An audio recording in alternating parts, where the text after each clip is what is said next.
नमस्कार दोस्तों। आशा करता हूँ आप सभी कुशल व मंगल होंगे। तो दोस्तों, इस वीडियो में हम डिस्कस करेंगे जेओए अकाउंट्स की कुछ इम्पोर्टेंट टॉपिक्स। तो दोस्तों, बहुत से स्टूडेंट्स ने मुझे बोला था कि सर, जेओए अकाउंट से रिलेटेड आप कुछ इम्पोर्टेंट टॉपिक्स के ऊपर वीडियो बनाइए।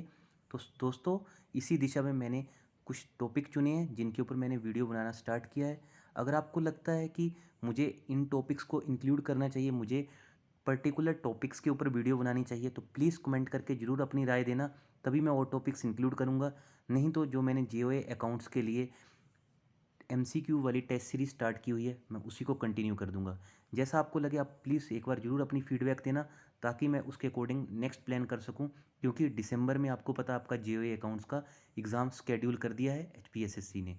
तो दोस्तों, इसके अलावा अगर आप चैनल पर पहली बार आए होंगे तो चैनल को सब्सक्राइब कर लेना।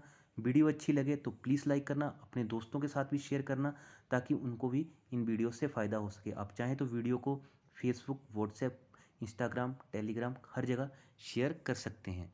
तो दोस्तों, जो पहला टॉपिक है वो है the right to information act 2005। तो आरटीआई का नाम सभी ने सुना हुआ है ना। आरटीआई एक्ट टू, ये कब का है? RTI act 2005। तो यहाँ से पहला ही क्वेश्चन क्या बन गया कि आरटीआई जो एक्ट है वो कौन से ईयर का है। ठीक है, तो आपसे एग्जामिनर ईयर पूछ लेगा, 4 मल्टीपल चॉइस क्वेश्चन में आपको दे देगा और वहाँ से आपको एग्जैक्ट आंसर फाइंड आउट करना होगा। तो याद रखना, आरटीआई एक्ट है 2005 का। तो डिस्कस करेंगे आरटीआई एक्ट क्या कहता है। तो सबसे पहला पॉइंट है, the RTI act came into force to provide the information to the citizens. तो बेसिकली आरटीआई आपने बहुत बार सुना होगा कि हम आरटीआई लगा देंगे। तो क्या आरटीआई से होता है? तो आरटीआई से बेसिकली जो भी इंफॉर्मेशन होती है वो सिटीजन्स को मिल जाती है। They are seeking for under the control of public authorities. तो यहाँ पे पब्लिक अथॉरिटीज़ के पास जो भी इंफॉर्मेशन होती है वो इनको प्रोवाइड की जाती है सिटीजन को। ठीक है, in order to promote transparency and accountability in the working of every public authority. तो बेसिकली ये आरटीआई किस लिए लाया गया था? आरटीआई एक्ट लेके आया गया था बाय यूपीए 1। ठीक है, ये जब कांग्रेस की सरकार फर्स्ट टाइम आई थी तब ये आरटीआई एक्ट लेके आए थे वो। This act help to eradicate the corruption. तो इस एक्ट ने बेसिकली करप्शन को ख़त्म करने में बहुत ज़्यादा सहयोग दिया। नेक्स्ट है, this act was wrote in stages and came in to force on 15 June 2005। तो बेसिकली इस एक्ट को स्टेजेस में लेके आए थे। ठीक है ना, क्योंकि उस टाइम पे क्या था, राइट टू इन्फॉर्मेशन एक्ट को लाना ही बहुत बड़ी दिक्कत का सामना हो रहा था। ठीक है, आरटीआई आ ही नहीं रही थी। ठीक है, काफ़ी प्रॉब्लम आ रही थी इसको लेके आने में। तो ये वन टाइम नहीं आया था, स्टेजेस में आया था। फर्स्ट टाइम ये आया 15 जून 2005 में। जो रिमेनिंग प्रोविज़न थे इस एक्ट के, that was came in to force on 12 October 2005। तो नेक्स्ट पॉइंट पे आ जाते हैं। तो बेसिकली इसमें क्या होते हैं, the chief public information officer, CPIOs कहते हैं इनको इन शॉर्ट। तो हो सकता है एग्जामिनर आपसे ये भी पूछे कि सीपीआईओस क्या होते हैं। तो these are chief public information officers. और इसमें और क्या होते हैं, CAPIOs। तो ये क्या होते हैं? ये होते हैं central assistant public information officers. These are appointed by public authorities. तो ये इनको कौन अपॉइंट करता है? इनको अपॉइंट करता है पब्लिक अथॉरिटीज़। तो आपको पता है दोस्तों, आप आरटीआई सेंट्रल गवर्नमेंट से कोई जुड़ा हुआ विभाग है उसके ऊपर, या फिर स्टेट गवर्नमेंट से जुड़ा हुआ कोई विभाग है उसके ऊपर आप आरटीआई लगा सकते हो। तो यही चीज़ है नेक्स्ट पॉइंट में, the central government constitute the central information commission. तो सेंट्रल गवर्नमेंट ने सीआईसी कॉन्स्टिट्यूट किया है और स्टेट गवर्नमेंट ने SIC, that is state information commission. तो इसके अलग अलग चेयरमैन होते हैं। ठीक है, रिसेंटली सीआईसी के चेयरमैन चेंज भी हुए हैं, वो भी आप चेक कर लेना। ठीक है, next point is, RTI act is applicable to banks and other institutions also owned and controlled by government. तो आरटीआई एक्ट बेसिकली बैंक्स और जो भी इंस्टीट्यूशन जो कंट्रोल की जाती हैं गवर्नमेंट के द्वारा वहाँ पे एप्लीकेबल होता है। ठीक है, राइट टू इन्फॉर्मेशन एक्ट कहाँ पे एप्लीकेबल होता है? जो भी आपके बैंक्स, फाइनेंशियल इंस्टीट्यूशंस या फिर जो गवर्नमेंट द्वारा कंट्रोल विभाग होते हैं वहाँ पे ये एप्लीकेबल होता है। ठीक है, the RTI act 2005 repealed the freedom of IT act 2002। तो इसने बेसिकली रिपील की थी freedom of information technology act जो था, आईटी एक्ट बोला जाता है इसको, राइट। ठीक है, IT act 2002। Next is, it does not applies to all organisation. तो मैं कभी कभी आपसे एग्जामिनर ये भी पूछ लेता है, चार ऑप्शन देके, इट अप्लाइज टू ऑल गोर और इट विल इट, मतलब जैसे ट्रू या फॉल्स में अगर आपसे कोई पूछे, जैसे आप कोई इंटरव्यू वगैरह देने जाए कि क्या ये सभी ऑर्गेनाइजेशन पे एप्लीकेबल होगा, तो yes, it does not apply to all organisation. ठीक है, तो ये नहीं होगा सारी ऑर्गेनाइजेशन के ऊपर अप्लाई। ऐसे ऐसे क्वेश्चन आपसे बेसिकली इंटरव्यू में पूछे जा सकते हैं, तो ये इंटरव्यू के हिसाब से इंपॉर्टेंट पॉइंट है। Next is, It provides for exemption from disclosure of information including commercial commerce trade confidence trade secrets। तो यहाँ पे जो कमर्शियल कॉन्फिडेंस जो ट्रेड सीक्रेट्स होते हैं वहाँ पे कुछ एग्जाम्पशन यहाँ पे मिली हुई है। तो बेसिकली क्या होता है, कुछ भी अगर आपको लगता है जो आपकी कॉन्फिडेंशियल इन्फॉर्मेशन है जो जिससे कि आपका बिजनेस रिस्क में आ सकता है, जो या फिर कोई ट्रेड रूट है वो बाध्य हो सकता है, तो वो इसमें एग्जेम्प्ट है। वहाँ पे ज़रूरी नहीं है कि आप इन्फॉर्मेशन देंगे। इसके अलावा जो बैंक्स हैं उनको लिए इन्फॉर्मेशन जो है वो कुछ कुछ वहाँ पे भी एग्जाम्पशंस हैं, तो वो देख लेते हैं। The exemption is also available to banks if the disclosure of information is likely to harm competitive position of bank. अगर बैंक की कॉम्पिटिटिव पोजीशन को यहाँ पे हमें कोई नुकसान पहुँचता हो देखने को मिलता है, कुछ हार्म देखने को मिलता है, ठीक है, तो वहाँ पे ये एग्जाम्पशन प्रोवाइड की हुई है जिससे कि बैंक की कोई छवि खराब हो या फिर कोई फाइनेंशियल इंस्टीट्यूशन को कोई नुकसान हो, तो वो चीज़ें यहाँ पे एग्जेम्प्टेड है, वहाँ पे वो डायरेक्टली रिप्लाई नहीं भी कर सकते हैं। ये सारी चीज़ें आरटीआई एक्ट 2005 में इंक्लूडेड हैं। नेक्स्ट आ जाते हैं, नेक्स्ट टॉपिक जो मैंने कवर किया है that is the prevention of money laundering act, जिसको बेसिकली बोला जाता है PMLA 2002। तो दोस्तों RTI act 2005, PMLA 2002, IT act 2002, ठीक है। नेक्स्ट पॉइंट पे मूव करने से पहले यही कहना चाहता हूँ, अगर वीडियो अच्छी लग रही है तो प्लीज़ सब्सक्राइब कर लेना, साथ में बेल आइकन को भी प्रेस कर देना।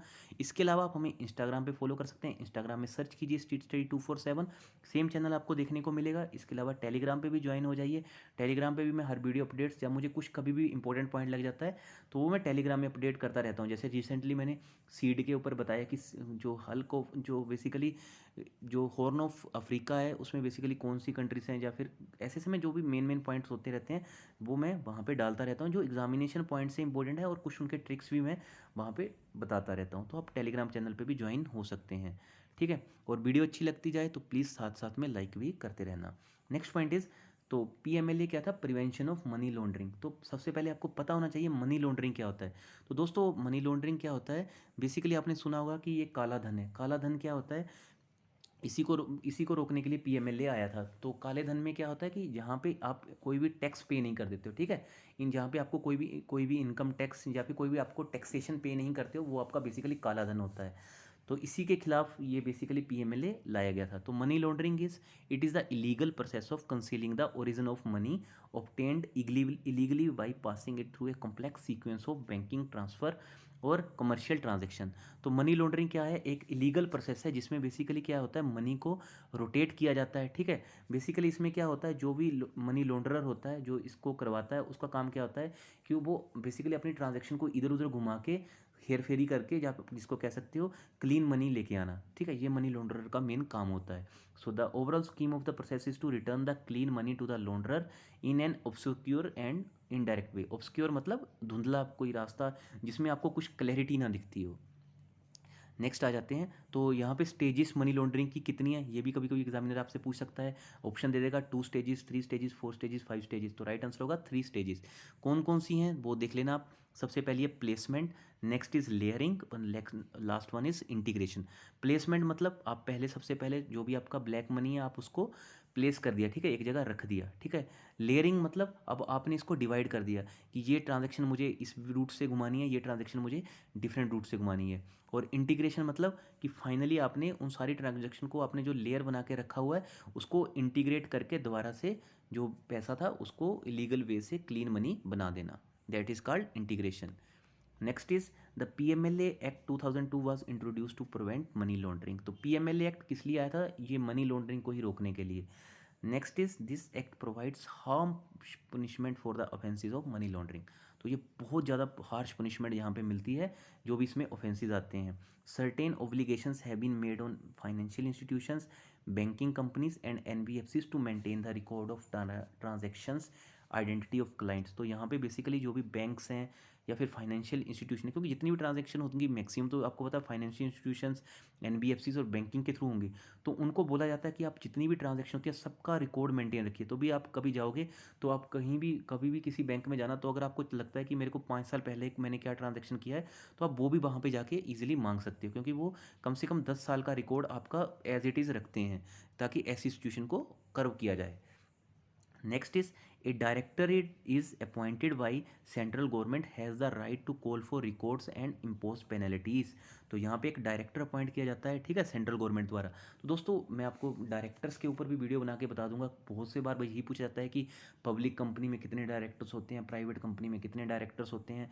तो अगर आपको ऐसे ऐसे टॉपिक्स पे वीडियो भी चाहिए तो प्लीज़ कमेंट करके बताना, क्योंकि ये इंपॉर्टेंट पॉइंट्स हैं, ठीक है। इवन ये आप जो भी ये एग्ज़ाम देते हैं उनके लिए तो इम्पोर्टेंट है। इसके अलावा इवन आप आरबीआई, ठीक है, आरबीआई असिस्टेंट या फिर आप आरबीआई ग्रेड बी का भी एग्ज़ाम की प्रिपरेशन करते हो तो वहाँ पे भी ये क्वेश्चंस आपसे पूछे जा सकते हैं। इवन जो भी आप, अगर आप इवन प्राइवेट कंपनीज में भी जेईई की वैकेंसीज निकलती हैं वहाँ भी अप्लाई करते हो तो ये सारी चीज़ें वहाँ पे भी पूछी जाती हैं। क्योंकि कंपनी बेसिकली क्या है, कोई कंपनी तो डायरेक्टर तो होंगे, तो आपको पता होना चाहिए ना कि कितने कहाँ पे क्या डायरेक्टर हैं। अभी मैं वो सारी चीज़ें इंक्लूड नहीं कर रहा हूँ, बताना आपको अगर नीड लगती है कि मुझे ऐसे ऐसे टॉपिक्स भी इंक्लूड करने चाहिए, then I will definitely include these topics also. So a director appointed by central government has the right to call for records and impose penalties. तो यहाँ पे डायरेक्टर को सारे ये राइट होते हैं, ठीक है। बेसिकली यहाँ पे रूल कौन करता है, यहाँ पे सेंट्रल गवर्नमेंट और आरबीआई दोनों मिलकर रूल्स बनाते हैं। तो ये रूल क्या डिफाइन करते हैं, ये दोस्तों मैंने बिल्कुल वन लाइनर की फॉर्म में ऐसी इसलिए चीज़ें बताई हैं ताकि आप भी ऐसे फ्लो चार्ट्स में अपने नोट्स में इनको नोट डाउन करके रख लें। तो रूल्स क्या डिफाइन करते हैं, these रूल्स डिफाइन करते हैं records to be maintain, retention of record, verification of the identification of clients and furnishing information in respect of the transaction to the director. जो भी यहाँ पे वेरिफिकेशन होती है, ठीक है, यहाँ पे रिटेंशन ऑफ रिकॉर्ड होती है, ठीक है, सारे ये रूल्स डिफाइन करते हैं। और जो भी डायरेक्टर्स के थ्रू ट्रांजेक्शन हुई है वो सारी इन रूल्स के थ्रू रिकॉर्ड्स में मेंटेन होती हैं। तो नेक्स्ट पॉइंट पे आ जाते हैं। तो बेसिकली इसमें क्या होता है, RBI and SEBI can prescribe the nature of records to be maintained by a banking company.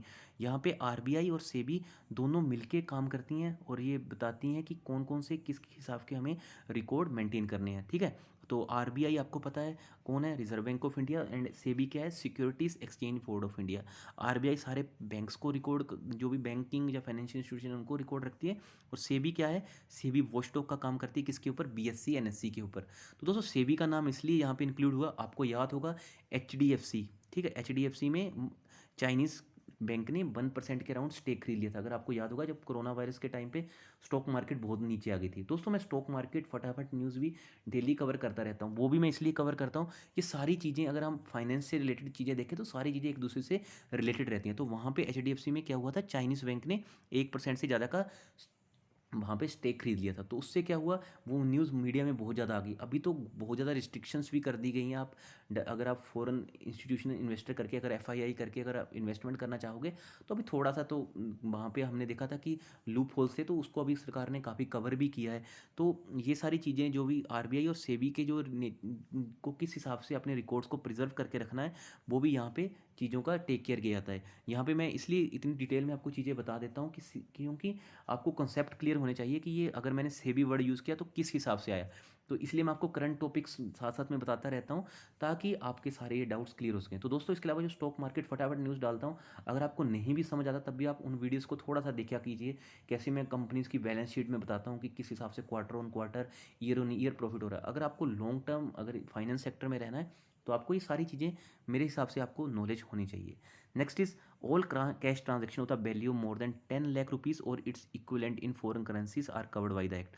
तो कभी भी आपको लगता है कि जो 10 लाख से ऊपर की कैश ट्रांजेक्शन हो रही है या फिर फॉरेन करेंसी में हो रही है, वो भी इसके ऊपर भी जो आरबीआई होता है उसकी वॉचडॉग रहती है। वो भी देखता है कि ये 10 लाख से अगर इसने ऊपर का कैश निकाला है, 10 लाख का कैश निकाला तो किस पर्पज़ के लिए निकाल रहा है, या फिर ये फॉरेन करेंसी में 10 लाख से ऊपर का अगर लेन देन हो रहा है तो किस लिए हो रहा है। तो इसलिए किया जाता है सारा आरबीआई और सेबी के द्वारा वॉचडॉग।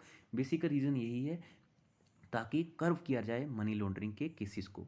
तो दोस्तों इस वीडियो में बस इतना ही था। वीडियो अच्छी लगी होगी तो प्लीज़ लाइक करना, अपने दोस्तों का शेयर करना, व्हाट्सएप, फेसबुक, इंस्टाग्राम पे या फिर टेलीग्राम पे भी शेयर कर देना। इसके अलावा चैनल पर पहली बार आए होंगे तो चैनल को सब्सक्राइब कर देना। तो दोस्तों इस वीडियो में बस इतना ही था। अगर वीडियो अच्छी लगी है, मेरा एफर्ट अच्छा लगा तो कमेंट कर देना, लाइक कर देना। बहुत जल्दी मिलेंगे हम नेक्स्ट वीडियो के साथ, और अपना कीमती समय मुझे देने के लिए आपका बहुत बहुत धन्यवाद। So thank you.